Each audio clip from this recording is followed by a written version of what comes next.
s'intéresser aujourd'hui à la notion d'appartenance et d'intervalle. Donc, on peut d'abord s'intéresser à l'intervalle 1,4. Qu'est-ce que c'est que l'intervalle 1,4? C'est l'ensemble de tous les réels entre 1 et 4. Vous voyez que le crochet ici, ce qu'on appelle un crochet fermé.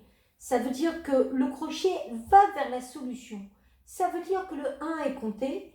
Et là, c'est un crochet ouvert, c'est-à-dire que le crochet va vers l'extérieur de la solution. Le 4 n'est pas compté. Pour le premier, il n'y a pas de souci. 2 est bien entre 1 et 4. Donc, on va mettre que 2 appartient à cet intervalle. Dans le deuxième, on voit que 2 est une borne. Sauf que le crochet ici est fermé, c'est-à-dire va vers la solution. Ça veut dire qu'il comprend le 2. On va mettre appartient. Là, vous voyez que le crochet est ouvert en 2. Ça veut dire que le crochet ne comporte pas le 2 dans les solutions. Le 2 n'appartient pas. Là, il y a bien 2, mais comme le crochet est ouvert, c'est-à-dire va vers l'extérieur, le 2 ne va pas appartenir à cet intervalle. Ici, je vois que si je prends l'intervalle 3, 5, le 2 est à l'extérieur. Donc, je vais aussi mettre n'appartient pas. Et là, si je m'intéresse encore au nombre 2, je me rends compte que si je prends 2, il est bien une des bornes. Le crochet est fermé, c'est-à-dire va vers les solutions, ce qu'on voit sur le graphique.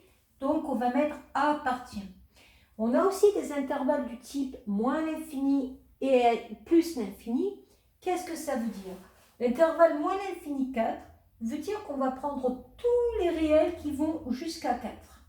Et l'intervalle 4 plus l'infini veut dire qu'on va prendre tous les réels qui vont de 4 à plus l'infini. Donc, on met quand même une flèche pour orienter notre axe, ça sera plus logique. Et donc, est-ce que 2 appartient à cet intervalle? Oui, puisque 2 est par ici, donc on va mettre appartient. Est-ce que 2 appartient à cet intervalle? Non, puisque 2 est par ici, donc on va mettre n'appartient pas.